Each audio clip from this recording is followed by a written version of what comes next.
앞에 화면 보시고 제가 한 절 읽으면 한 절 읽으시면 되겠습니다. 아마샤가 유다 사람들을 모으고 그 여러 족속을 따라 천부장들과 백부장들을 세우되 유다와 베냐민을 함께 그리하고 20세 이상으로 계수하여 창과 방패를 잡고 능히 전장에 나갈 만한 자 30만 명을 얻고 온 백달란트로 이스라엘 나라에서 큰 용사 10만 명을 고용하였더니 어떤 하나님의 사람이 아마샤에게 나와서 이르되 왕이여 이스라엘 군대를 왕과 함께 가게 하지 마옵소서.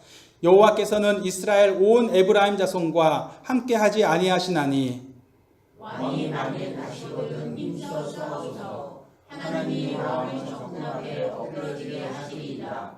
하나님은 능히 돕기도 하시고 능히 패하기도 하시리이다.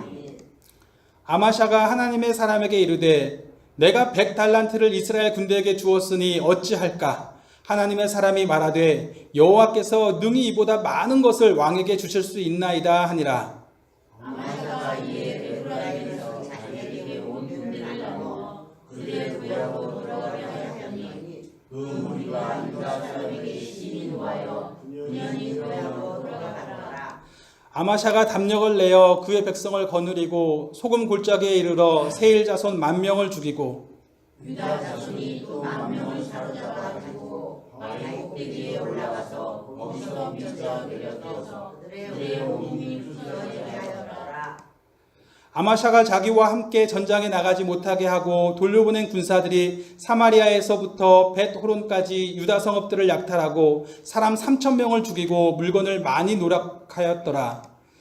이에 백성들이 아침에 일찍 일어나서 두고와 들로 나가니라. 나갈 때에 여호사밧이 서서 이르되 유다 왕이 예루살렘 주민들아 내 말을 들을지어다. 너희는 너희 하나님 여호와를 신뢰하라. 그리하면 병거이 서리라. 그의 선지자들을 신뢰하라. 그리하면 형통하리라. 다 같이요. 백성과 더불어 의논하고 노래하는 자들을 택하여 거룩한 예복을 입히고 군대 앞에서 행진하며 여호와를 찬송하여 이르기를 여호와께 감사하세 그의 인자하심이 영원하도다 하게 하였더니 아멘.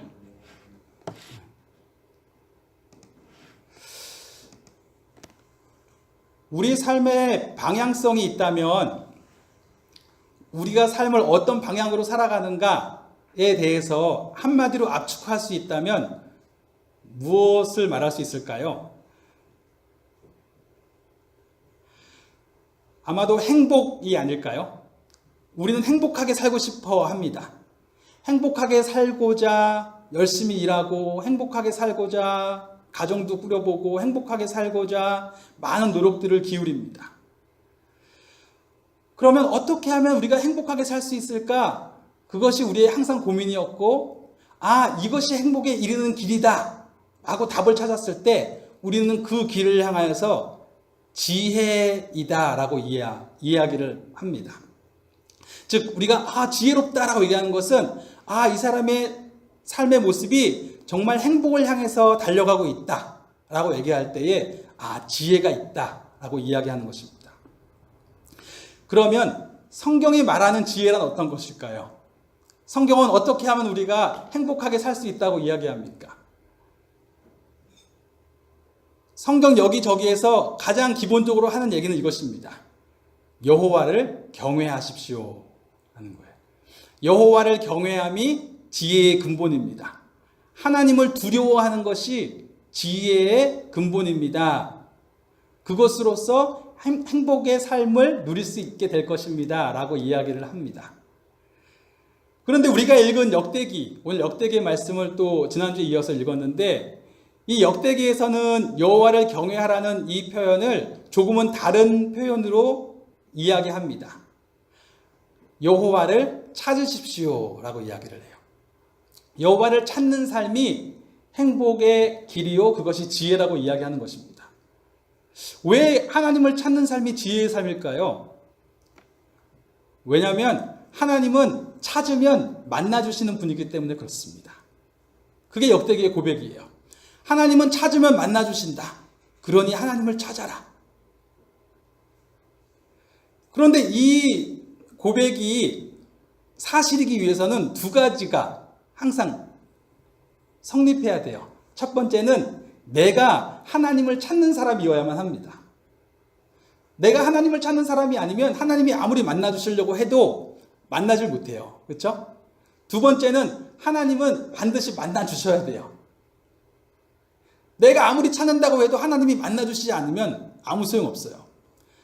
내가 하나님을 찾는 사람이어야 하고 하나님은 반드시 찾을 때마다 만나주시는 분이어야 합니다. 이게 성립되면 이것은 정말로 행복의 길입니다. 그러면 하나님은 찾으면 만나주시는 분이신가? 나는 하나님을 찾는 사람이 될 수 있는가? 그리고 하나님은 내가 찾을 때 항상 응답하시는 분이신가? 이 질문을 던지게 됩니다. 성경에서 우선적으로 대답하는 것은 이것이에요. 네, 당신은 하나님을 찾는 사람이 될 수 있습니다. 성경 여기저기에 보면 어떤 사람은 하나님을 찾는 사람이 아니었고 또 어떤 사람은 하나님을 찾는 사람이었습니다. 하나님을 찾지 않은 사람은 찾지 않았기 때문에 그 생명을 누리지 못하고 죽었어요. 역대기에서는 사울이라는 사람이 그러해요. 사울이 왜 멸망했느냐라고 이야기할 때 역대 기자는 그는 하나님을 찾지 않는 사람이었기 때문에 그렇습니다 라고 이야기합니다. 그런가 하면 다윗에 대해서 이야기할 때는 그는 하나님을 찾는 사람이었습니다. 여호사밧을 이야기할 때는 그는 하나님을 전심으로 찾는 사람이었습니다. 이렇게 이야기합니다. 즉 하나님을 찾는 사람이 있어요. 그리고 하나님께서 만나주시는가? 네, 그들이 하나님을 찾았을 때에 하나님은 그들을 만나주셨습니다. 자, 그런데 갑자기 역대기를 이렇게 부분 읽으면 이렇게 설명한 혹은 고백한 부분들이 맞는 것 같은데 역대기를 전체로서 차근차근 읽다 보면 갑자기 이 고백 가운데 묘한 긴장감이 흘러가기 시작합니다. 왜냐하면 역대기 전체를 읽다 보면요, 이렇게 하나님을 찾았던 왕들이 넘어지는 이야기가 그렇게 많이 나와요. 다윗은 하나님을 찾는 사람이었는데 갑자기 이 사람이 나중에 교만해지자 인구조사를 하기 시작해요. 인구조사를 했다는 것은 사람들의 숫자를 의지하기 시작했다는 거예요. 그런가 하면 르호보암이라는 그 왕이 있어요. 처음에는 선지자의 말을 순종함으로 북이스라엘과 싸우지도 않고 그냥 남유다만 열심히 다스리게 됩니다. 그리고 남유다가 강성해져요. 그러자 그 마음이 교만하여져서, 성경에 나오는 대로 얘기하는 거예요. 교만하여져서 하나님의 율법을 버리고 떠나가게 됩니다. 그런가 하면 아사라는 왕이 있어요. 그렇게 하나님을 잘 섬기던 사람이에요. 심지어 태후조차도 태후를 우상 숭배했다는 이유로 태후의 자리에서 패할 정도로 그렇게 하나님을 찾았던 사람인데 나중에 시리아를 한번 의지했다고 선지자한테 혼나요. 그러고 나니까 하나님이 나한테 이룰 수 있어. 그리고 당장 하나님을 버려버려요. 그런가 하면 여호사밧이라는 왕은 그렇게 하나님을 찾았던 사람인데 그 사람이 믿는 하나님은 좋은 게 좋은 하나님이셨던 것 같아요. 악인들과 연합하는 거예요. 화목하게 지내는 게 좋은 거니까. 그래서 아합 왕과 연합하고 아합이 죽고 나자 그의 아들 아하시아라는 왕이랑 또 연합해서 살아갑니다. 저렇게 하나님을 찾아야 돼요. 연합해서 살아가는 거예요.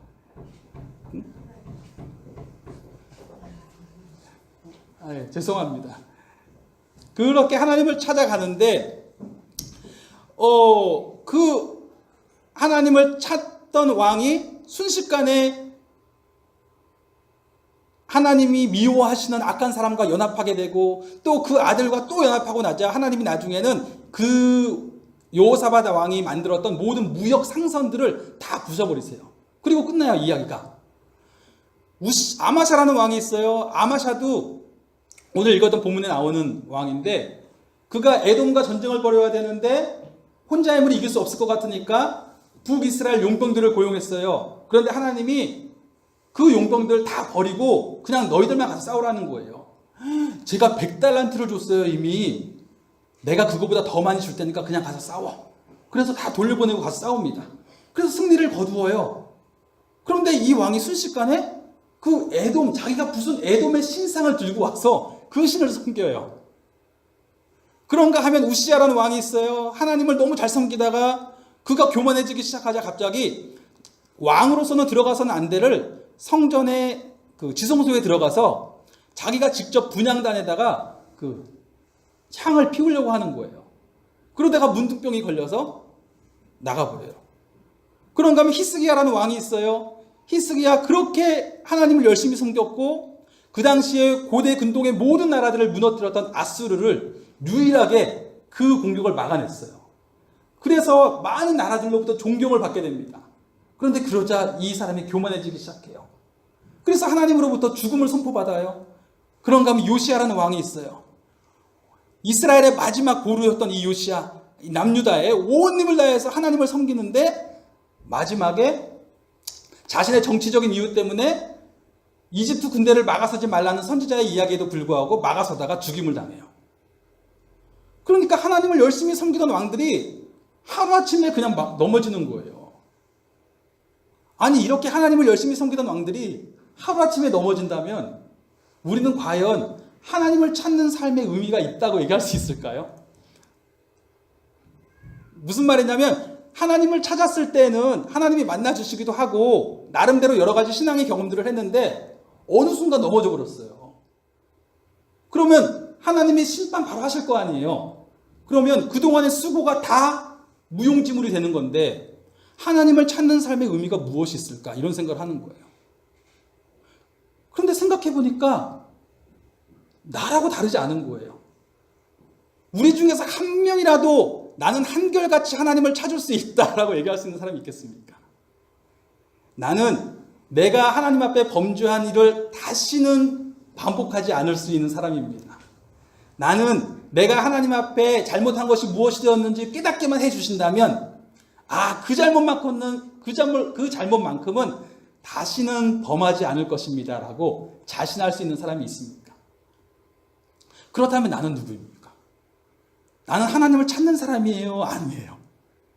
어쩔 때 하나님을 찾는 사람, 어쩔 때 넘어지는 사람, 어쩔 때 또 찾는 사람, 또 넘어지는 사람. 여호사밧의 이야기는 찾았다가 넘어졌다, 찾았다 넘어졌다 또 이렇게 나와요. 얘기가. 그럼 어떻게 해야 되는 거예요? 그런가 하면 하나님은 우리가 찾을 때에 늘 만나주셔야 되는 분이에요. 그런데 때로 이상하게 하나님은 우리가 원하시는 방식으로 만나주시지 않을 때도 있는 것 같아요. 오늘 읽은 아마샤 이야기 있죠. 아마샤가 아까 말씀드렸던 것처럼 기꺼이 북이스라엘의 용병들을 경제적인 손해를 감수하고서라도 돌려보내고 나가서 싸웁니다. 나가서 다행히 승리를 거두는 것 같아요. 그런데 이상한 일이 벌어져요. 하나님의 말씀에 순종해서 용병들을 보냈단 말이에요. 그러니까 이 용병들 입장에서는 돈은 돈대로 받고 싸우지도 않고 돌아가니까 얼마나 좋아요. 그렇게 가야 되는데 이 용병들이 그냥 안 가요.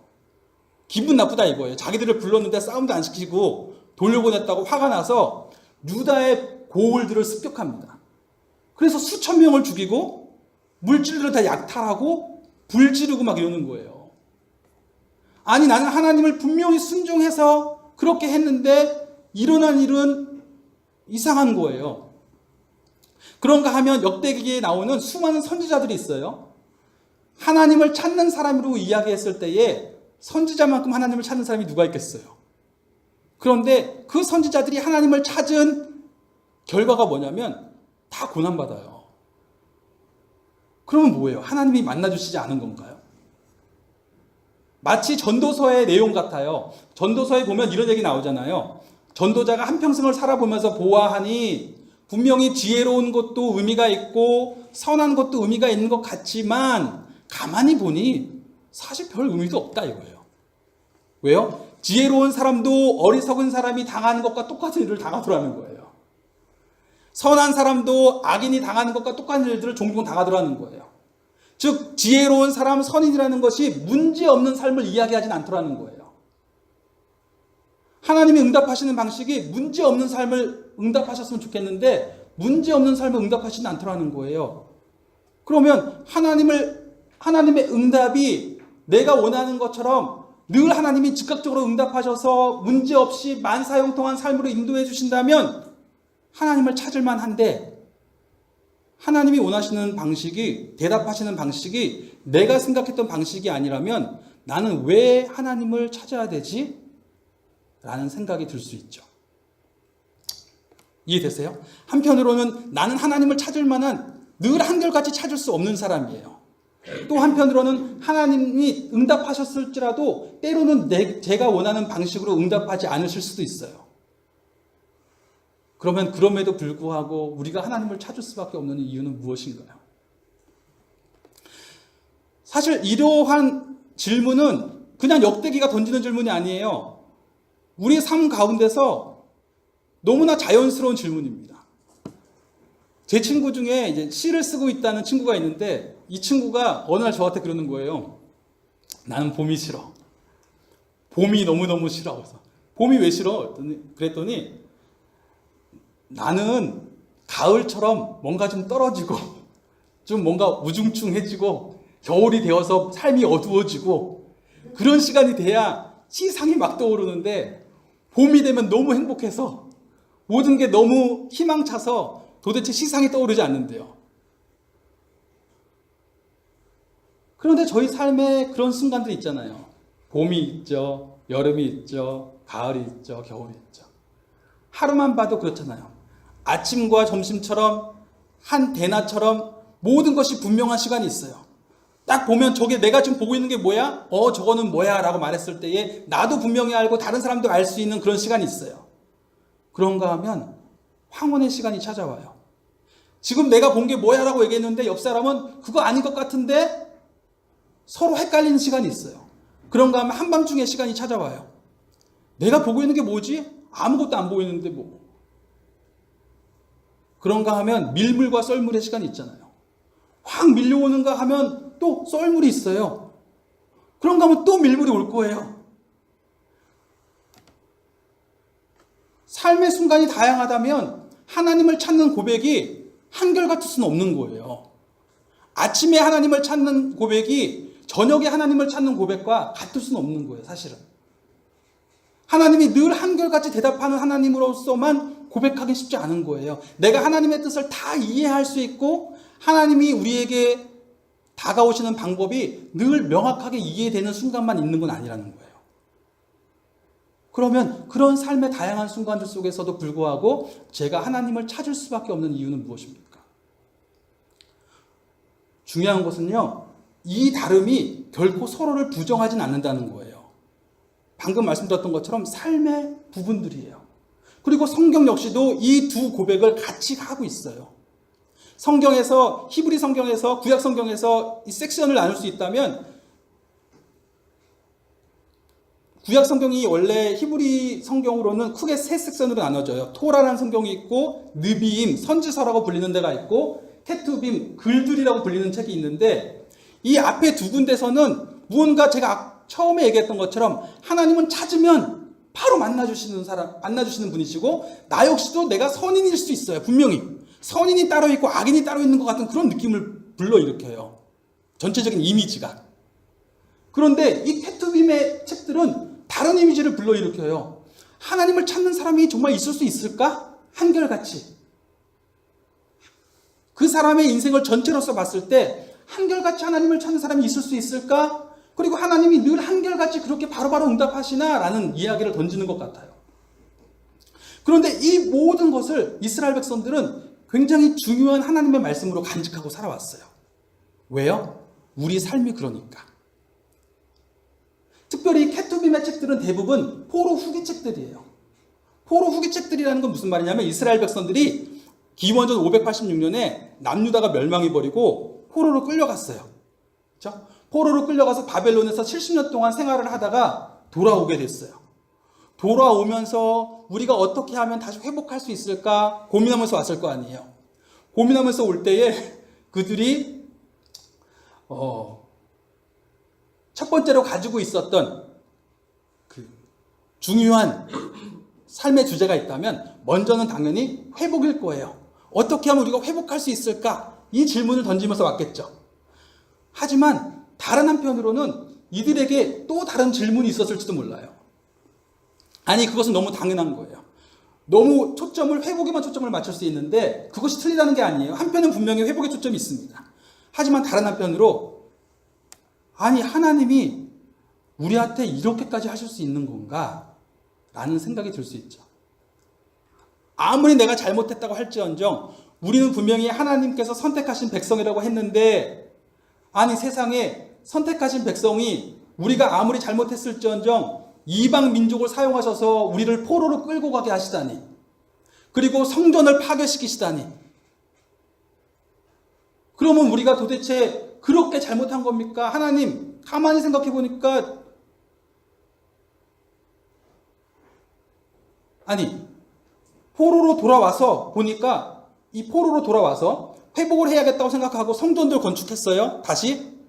그런데 그 건축한 성전에는 그들이 솔로몬 성전에 대해서 들었던 하나님의 영광이 없는 거예요. 하나님의 영광의 구름이 확 임해서 사람들이 일어나지 못할 만큼 여기다 하나님이 가득하시구나라는 그런 영광을 보고 싶었는데 그런 영광도 없어요. 그런가 하면 당장 성전을 건축했으니 이방 민족으로부터 해방을 시켜줬으면 좋겠는데 해방의 역사도 없는 거예요. 그런가 하면 이제 회복하려면 뭐예요? 하나님을 찾아야 되잖아요. 하나님을 찾으면 하나님이 회복시켜 주실 거라는 약속을 던지는데, 포로로부터 돌아온 사람들이 그 전에 조상들이 했던 것 같은 실수를 다시는 안 해야 되잖아요. 그렇죠? 그래야 똑같은 그 재앙을 경험하지 않을 거 아닙니까? 그런데 가만히 보니까 다를 게 없는 거예요. 포로 귀환했음에도 불구하고 이들 역시도 또 실수를 해요. 에스라서와 느헤미야서를 보면 이들이 그의 조상들이 했던 것과 같은 똑같은 일들을 해요. 그러면 이 백성이 하나님을 찾을 수도 없는, 여전히 하나님을 찾을 수도 없는 그런 백성이고, 또 하나님께서는 그들이 나름대로 열심히 찾았는데 당장 이방 민족의 압제로부터 벗어나게 하시지도 않고 성전에 특별한 어떤 이적을 보여주시지도 않고 이렇게 살게 되는 거예요. 그러면 우리는 왜 하나님을 찾아야 됩니까? 이런 질문을 던질 수 있지 않겠습니까? 우리는 도대체 왜 하나님을 찾는 것일까?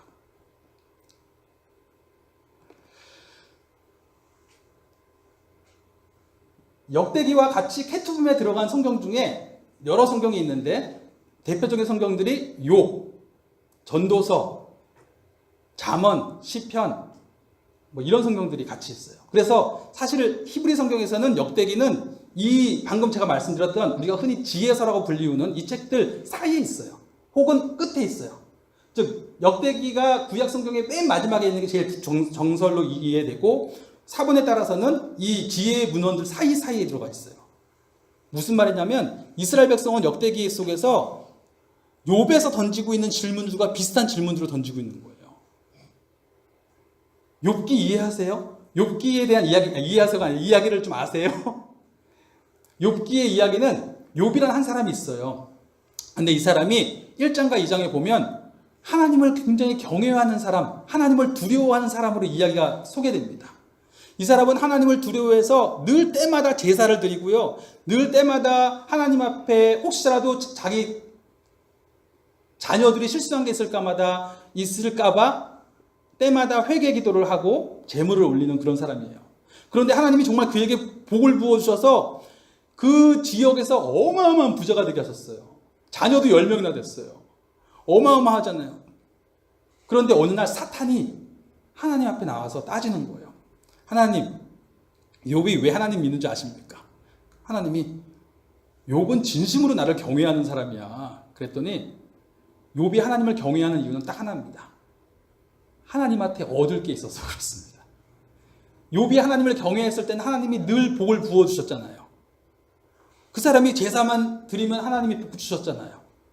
얻을 게 있으니까 하나님 믿는 거지, 하나님을 경외하는 거지. 만약에 하나님께서 욥에게 가지고 있는 것들을 다 거두어 가버리시면, 욥에게 주셨던 것들 다 거두어 가시면 욥은 분명히 하나님 버립니다.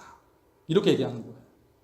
그러자 하나님이 그럴까? 제게 한번 기회를 주십시오. 그래, 한번 너 마음대로 해봐. 그래서 사탄이 어떤 일을 하냐면 욥의 10명의 자녀들을 태풍으로 다 죽게 만들어버렸어요. 그리고 욥이 가지고 있던 모든 재산들을 습격으로 다 약탈당하게 했어요. 그런가 하면 욥이 사랑했고 믿었던 아내가 도망가 버렸어요. 그리고 욥의 몸에 창질이 생기기 시작하는 거예요. 욕창이 생기기 시작하고 막 근지럽기 시작해서 기와장으로 막 긁으면서 피가 나오듯 막 그렇게 살게 되는 거예요. 그러자 그에게 친구들이 왔어요. 그의 친한 친구 3명이 와서는 욥에게 위로한답시고 얘기를 하기 시작하는데, 욥아 너 이러면 안 되지, 빨리 회복해야 되는데 특히 네가 회복하기를 바래 라고 하면서 한다는 얘기가 뭐냐면, 너 죄 진 거 있지 않니? 이러는 거예요. 우리 하나님은 어떤 하나님이에요? 분명히 너가 하나님을 찾으면 바로 응답하시는 분이에요. 그런데 지금 이렇게 재앙을 경험하고 있다는 것은 하나님을 찾지 않은, 하나님을 버린 어떤 행동을 했다는 거고, 그러니까 바로 이런 재앙이 왔다는 거예요. 너 뭐 잘못한 거야? 빨리 회개해. 욥이 내가 도대체 뭘 잘못했는데, 아니 내가 도대체 얼마나 잘못했길래 하나님이 이렇게 하셨는가, 그리고 따지기 시작해요. 설령 내가 잘못했을지라도 내가 이런 일을 경험할 정도로 잘못했단 말이야. 막 화가 나서 막 따져요. 그래 친구들이 야 너 지금 하나님 앞에 교만해? 너 회개해야 돼. 그리고 막 너 잘못한 게 있을 거야. 계속 얘기하고, 욥은 아니야 내가 그렇게 잘못한 거 없어. 그리고 하나님 도대체 어디 계신 겁니까? 내가 이렇게 지금 하나님을 간절히 찾는데 왜 대답하지 않으십니까? 하나님을 찾는 사람에게 응답하신다면 제가 지금처럼 간절히 찾을 때가 언제 있었습니까? 그런데 왜 나타나지 않으십니까? 왜 침묵하십니까? 그러면서 막 부르짖어요. 그렇게 무려 33장에 걸쳐서 토론을 해요. 이게 욥기의 이야기예요. 어마어마한 이야기가 흘러가는 거예요. 그러고 나서 갑자기 한 남자가 등장해요.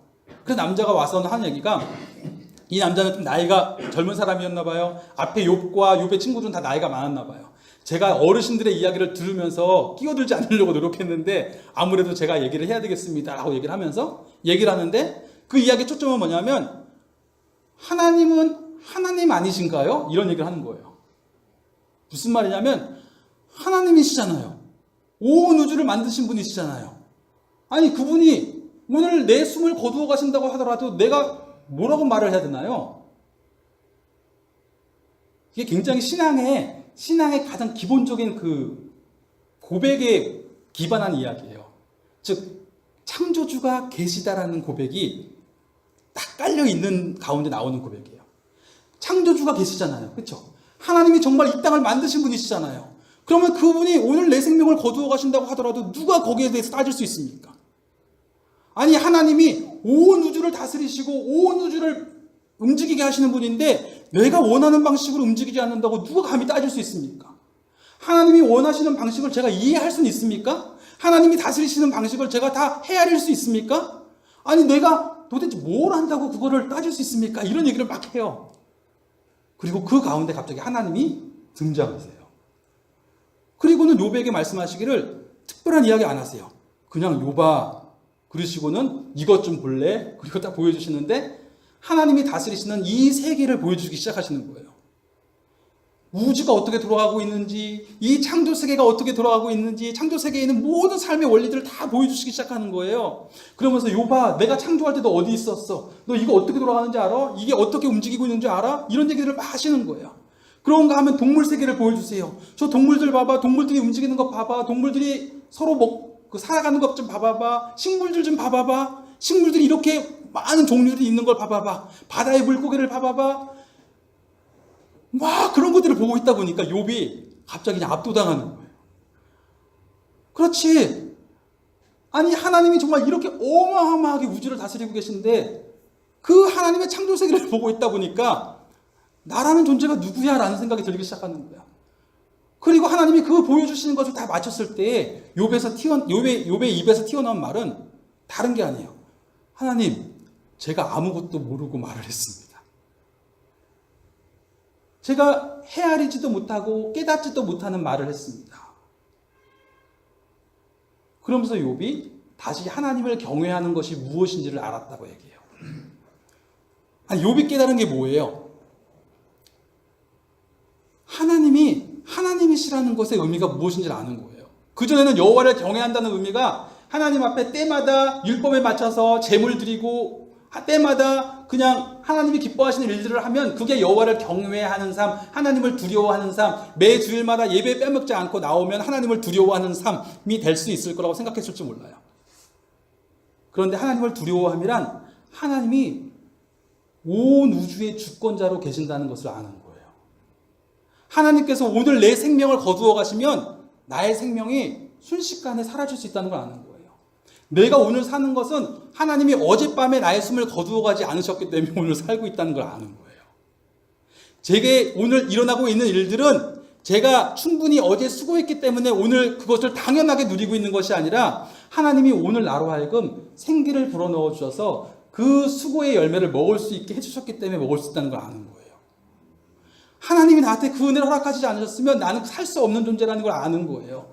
그게 여호와를 경외하는 거예요. 하나님은 그런 분이라는 걸 알고 그런 하나님을 두려워하는 거예요. 인간이 살 수 있는 것은 그런 하나님이 오늘 나에게 숨을 부어주시지 않으면 내가 살 수 없다라는 그 은혜에 대한 갈망이에요. 역대기에서도 마찬가지예요. 역대기에서 우리가 사실 읽지는 않았지만 다윗이 11개 나오지 않는 다윗의 노래가 있어요. 2편. 그리고 다른 고백들이 있는데 그 고백들 가운데 나오는 거 뭐냐면 하나님은 그런 분이시라는 거예요. 하나님이 은혜를 부어주시지 않으면 나는 살 수 없는 존재구나라는 걸 아는 거예요. 뭐 그다지 대단한 얘기는 아니지만 저희 지금 자녀가 이제 3명이 있잖아요. 아까 전에 인사드리고 갔잖아요. 그런데 저희가 첫째 딸을 낳기 전에 유산을 4번을 했어요. 4번을 유산을 했는데 유산을 뭐 대단한 건 아니에요. 제가 TV에서 보니까 12번 유산하시는 분들도 계시더라고요. 진짜 그런 분들 볼 때 아유 진짜 근데 저희는 처음에 이렇게 4번을 한 몇 년에 걸쳐 유산하면서 나름대로 많이 울었습니다. 많이 힘들었어요. 그 3번, 4번 가면서는 다시는 유산하지 말아야지 해서 그 유명하다는 한의사를 찾아가서 한약도 지어 먹고 또 유명하다는 불임치료 의사를 찾아가서 유지할 수 있는 주사도 맞고 했어요. 검사도 다 해봤는데 또 죽고 또 죽고 또 죽고 또 죽고. 그러고 나니까 마지막에는 수술이 잘못돼서 아내가 전신 마취를 2번이나 수술을 다시 했어요. 의사가 실수한 것 같은데 실수했다고 얘기는 안 하더라고요. 끝까지. 그리고 수술을 계속 시키더라고요. 그러고 나서 아내는 정말 이렇게 뭔가 스치기만 해도 막 아파서 어쩔 줄 몰라하는 거예요. 그리고 저는 저대로 너무 그게 괴로운 거예요. 자신감을 잃고 잊어버리고 제가 목회자로서 내가 사역을 해도 되나라는 두려움들이 밀려오기 시작하는 거예요. 나는 이렇게 실패한 인생인데. 실패하는 인생이 이상할지 모르겠지만 내게 이런 안 좋은 일이 일어났는데 성도 중에 누가 나한테 돌잔치라도 예배를 인도해달라고 이야기하면 겁이 나는 거예요. 그래서 사역을 잠깐 내려놨어요. 그런데 그러다가 어느 날 다시 나중에 하나님께서 저희가 뭐 긴 이야기지만 나중에 하나님께서 기도하다가 새벽에 정말 이렇게 만나주시면서 성령님께서 그 로마서에서 8장에 나오는 그 자녀됨의 말씀들이 막 제 안에 움직이기 시작하면서 하나님이 나를 자녀로 삼아주셨구나. 그 두려워하는 종의 영에 사로잡혀 살아가는 것이 아니라 나는 하나님의 자녀구나라는 확신을 확 부어주셨어요. 그리고 저희 아내에게도 아내가 울면서 기도하는데 갑자기 하나님이 성령님이 임재하시면서 딸아 미안하다.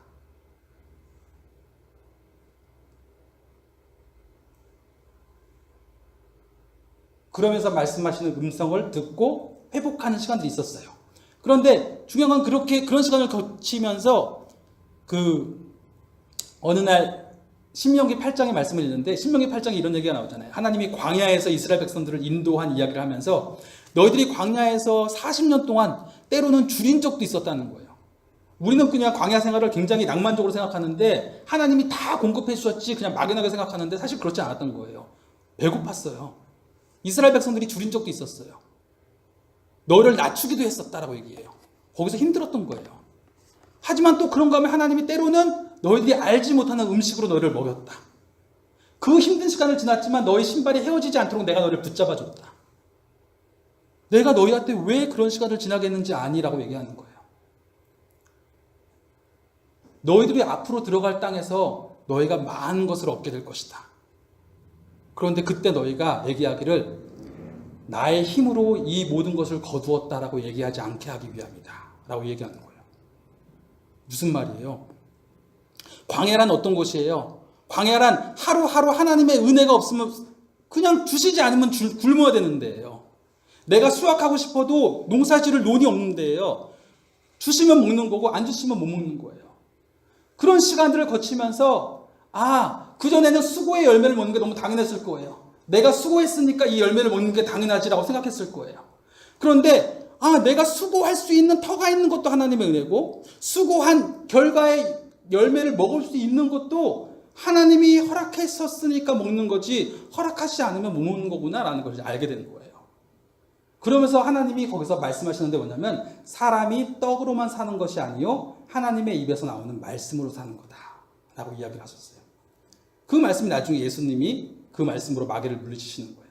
사람은 자기가 생각할 때에 내 수고의 열매로 먹은 이 떡으로 사는 것 같지만, 무슨 말이에요? 내 수고로 살아가는 것 같지만 하나님의 은혜로 살아가는 것이다 라는 걸 알게 되는 거예요. 욥도 같은 고백을 하게 되는 거예요. 내가 하나님의 은혜로 살아가는 거구나. 역대기도 같은 고백을 하는 거예요. 그전에는 하나님을 찾으니까, 그들이 하나님을 찾으니까 그렇게 은혜를 부어주셨고, 하나님을 찾으니까 그런 삶을 누리는 게 당연하지라고 생각했을지 몰라요. 그런데 사실 사람이 한결같이 하나님을 찾아서 충분히 찾을 수 있는 자격이 돼서 하나님이 은혜를 부어주셨던 게 아닌 거예요. 하나님이 은혜를 부어주시지 않으시면, 하나님이 그들을 살아있게 하시지 않으셨으면 그들은 죽을 수밖에 없는 인생이었어요.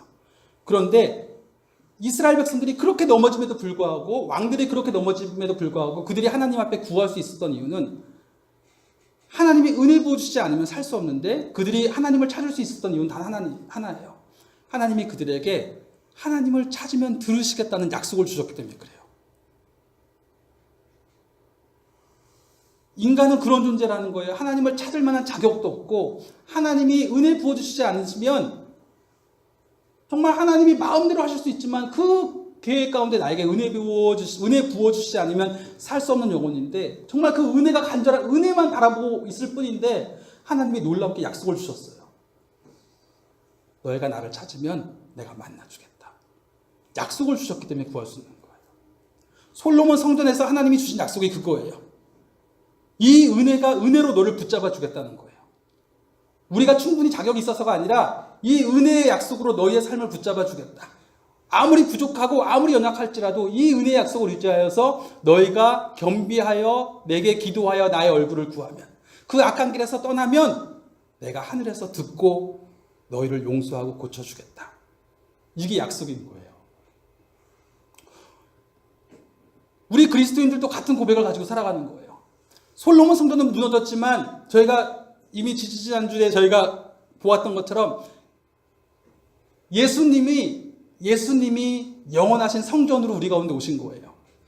예수님 가운데 하나님이 약속을 주신 거예요. 누구든지 나를 위하여 십자가에 달려 죽으신 이 예수님을 바라보고 이 예수님을 향하여서 하늘 아버지께 구하면 하나님께서 늘 그 마음과 생각을 예수님께 두고 계시다가 예수님을 향하여 하나님께 구하는 모든 자의 기도를 들어주시겠다고 약속을 주신 거예요.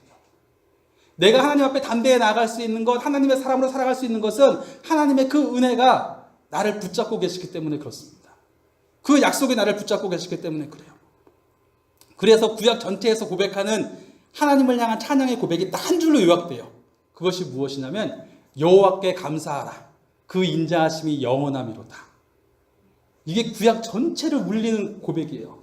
구약 어디를 봐도 이 고백이 계속 울려 퍼져요. 여호와께 감사하라. 그 인자하심이 영원함이로다. 여호와께 감사하라. 그 인자하심이 영원함이로다. 그는 선하시며 그 인자하심이 영원함이로다. 이 고백이 구약 전체, 성경 전체를 울려 퍼집니다. 왜요? 하나님이 우리를 부르셨고 하나님이 우리에게 은혜의 약속을 주셨어요. 그 인자하심이라는 것은 헤세드라고 하는 히브리어인데 은혜라고 번역되는 히브리어예요. 하나님이 은혜로 우리를 부르셨고 은혜로 약속을 주셔서 그 은혜로 부르신 이가 영원함이로다. 영원하다는 건 미래에 대한 이야기가 아니에요. 지금 멈추지 않는다는 뜻이에요.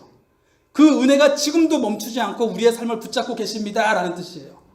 그 은혜가 먼 미래에 나를 천국에 다 가게 하실 거야. 먼 미래에 종말 때 나만 심판에서 면하게 하실 거야. 이런 의미가 아니고 지금 그 은혜가 멈추지 않고 계십니다 라고 고백하는 거예요.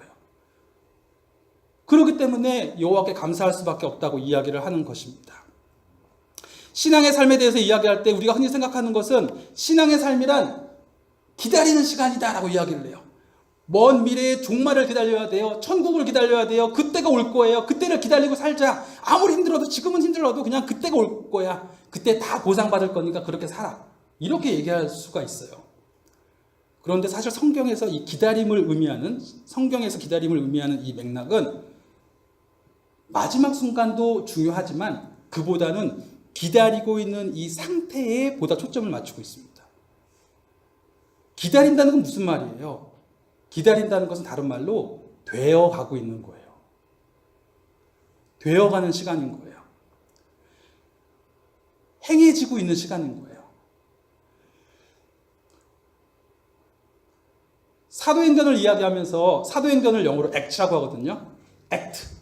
행동한 거예요. 행동한 시간이다. 그래서 흔히 얘기하기는 하나님을 믿는 백성들이 그 말씀을 붙잡고 행동했던 이야기라고만 이야기할 수 있어요. 그것도 틀린 건 아니에요. 중요한 이야기입니다. 그런데 또 다른 초점이 있어요. 그들만 일하는 게 아니라 하나님도 일하시는 거예요. 하나님이 일하시고 계신 시간인 거예요. 액트는 지금 하나님이 일하시고 계신 시간, 이미 하나님의 나라가 시작되었지만 아직 오진 않은 나라가 있을 수 있겠지만 이미 시작된 이 나라 가운데 하나님이 지금 일하고 계십니다. 지금 살아계신 하나님께서 죽음에서 머무신 것이 아니라 다시 부활하셔서 우리의 주가 되셔서 지금 왕노릇하고 계신, 지금 내 삶 가운데 주로 계신, 내 왕, 내 주로 계신 그 예수님께서 지금 다스리고 계시고, 그 예수님을 통하여 일하신 하나님께서 지금 다스리고 계시고, 예수님이 말씀하신 것처럼 아버지가 일하시니 나도 일합니다 라는 고백과 똑같은 고백으로 우리도 살아가고 있는 거예요. 그 은혜가 나를 붙잡고 계시기 때문에, 그 은혜 약속이 오늘도 분명하게 나를 붙잡고 계시기 때문에 나는 살아갑니다 라고 고백하는 것입니다. 날마다 하나님의 성령으로 살아갈 수 없는 나 자신을 발견해요. 하나님의 성령이 나를 붙잡아 주시지 아니하시면 오늘 하루를 살아갈 수 없습니다. 하나님의 성령이 나를 붙잡아 주시지 아니하시면 정말 내가 하나님이 원하시는 그 자녀의 권세를 누릴 수 없습니다. 그런데 하나님이 저에게 은혜의 약속을 주셨습니다. 살아계셔서 지금 다스리시는 우리 주 예수님을 바라보고 기도하면 하나님께서 내게 성령을 부어주셔서 내 삶으로 살아있게 하시고 하나님이 내게 허락하신 이 삶의 자리가 생기로 넘치게 하실 거라는, 하나님의 생명으로 넘치게 하실 거라는, 생명이 들어오기 때문에 열매가 맺게 하실 거라는 그 고백 가운데 살아가게 하시는 거예요. 마지막으로 그 핸델의 메시아 곡을 아시죠? 그 오라토리오가 있잖아요. 핸델이라고 한 사람이 지은 이 메시아의 절정에 이르는 곡이 뭘까요? 흔히 생각하면 할렐루야를 떠오를 수 있잖아요. 저희가 한 몇 주 전에 이제 사무엘상 할 때 그때 이제 한번 들려드렸잖아요. 할렐루야를. 이 할렐루야는 굉장한 곡이에요. 전체의 곡의 초점은 주님이 다스리십니다 이거예요. 주님이, 예수님이 이제 다스리십니다. 내 눈에는 지금 살아계셔서 나를 다스리고 계신 그 예수님이 보입니다. 그 주가 보입니다라는 고백이에요. 그래서 그 곡이 공연되었을 때에 당시의 황제였던 조지 2세가 자리에서 벌떡 일어났어요. 하나님의 그 영광에, 하나님의 나라의 그 크심의 그 영광에 너무 압도당하여서 도저히 앉아있을 수 없어서 일어나서 찬양을 들었어요. 그런데 사실은 이 할렐루야는 이 메시아의 중요한 부분이지만 완전 절정은 아니에요. 그 할렐루야가 지나가고 나서 그 바로 다음 곡이 나옵니다. 그 다음 곡은 갑자기 그 웅장한 합창이 펼쳐지고 나서 모두가 하나님의 영광에 압도당해서 가만히 있을 때에 그때의 소프라노가 독창을 시작해요. 그 찬양의 내용은 내 주님은 살아계십니다. 이 찬양이에요. 욥기의 고백을 바탕으로 한 이야기입니다. 아까 이야기했던 것처럼 모진 인생의 시련 속에 있었어요. 사랑스러운 10자녀가 태풍으로 다 죽었어요. 평생의 재산이 한순간에 사라졌어요. 아내가 그를 떠났어요. 그의 몸은 아파서 다 긁고 있는 신세가 됐어요. 멀리서 온 친구들이 위로를 해줄 줄 알았더니 위로는커녕 비수처럼 가슴에 아픈 말들을 해요. 꽂아요. 그때 욥이 울부짖는 소리가 하나 있습니다. 그것은 나의 말이 곧 기록되었으면, 나의 말이 책에 쓰여졌으면, 철필과 연필로 영영이 돌에 새겨졌으면 좋겠노라. 그러나 나는 내 구속자가 살아계신 것을 아노라. 나는 후일에 그가 땅 위에 서실 것을 아노라. 나의 이 가죽, 이것이 썩은 후에 내가 육체 밖에서 하나님을 볼 것이다. 내가 그를 친히 보리니 내 눈으로 그를 보기에 외인처럼 하지 않을 것이다. 이게 욥의 고백이에요. 비록 지금 다 이해할 수 없지만 그가 믿는 것은 뭐냐면 내 구속자가 분명히 살아계셔서 그가 나를 붙잡고 계시고 내가 그를 반드시 볼 것입니다. 흥미로운 것은요, 이 할렐루야가 D코드예요. D코드인데 이 내주는 살아계시고는 E 플랫이에요. 딱 반음이 높아요. 살아있는 동안 우리에게 가장 중요한 게 뭘까요? 어쩌면 우리는 마지막 날 우리가 하나님 앞에서 보게 될 그 영광의 모습에만 너무 초점이 맞추어져 살아갈지도 몰라요. 할렐루야가 그러하듯이 하나님 앞에서 많은 사람들이 많은 세상 방방곡곡에서 각종 언어로 모든 민족들이 하나님 앞에 나와서 하나님을 찬양하고 있는 그 영광스러운 모습에만 초점이 맞추어질지 몰라요. 그것은 중요합니다. 하지만 살아가는 동안에는 그거보다 더 중요한 게 있습니다. 바로 소망하는 거예요. 희망하는 것. 살아있는 동안에는 천국의 영광보다 지금 하나님을 붙잡고 소망하며 살아가는 이 소망이 어쩌면 더 크게 필요할지도 모릅니다. 그것도 큰 소망도 아니에요. 딱 반음 높이의 소망. 반음 높이로 하나님, 지금 이 순간에 하나님이 내 삶 가운데 일하고 계십니다. 하나님이 내게 주신 이 은혜 약속만이 제가 살아갈 수 있는 유일한 소망입니다. 라고 고백하고 살아가는 것입니다.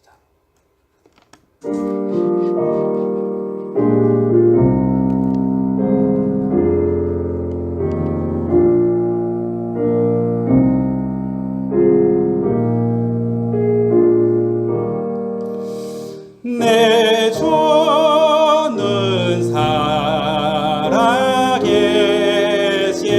살아계시고 날 위해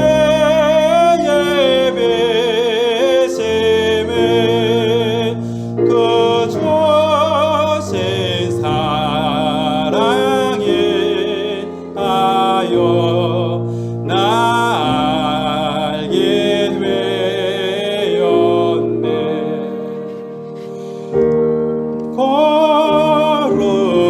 거룩하게 하려고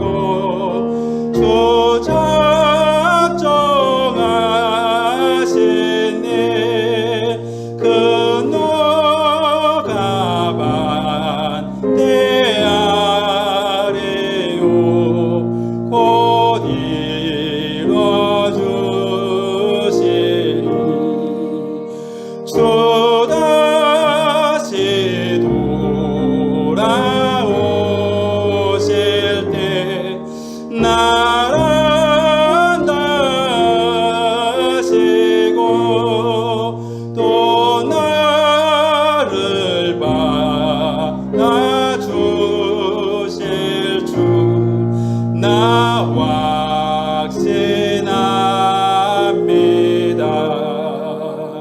내 안에 주님 계시고 주 안에 나 있어 그 한량 없는 기쁨과 참 안식 얻도다.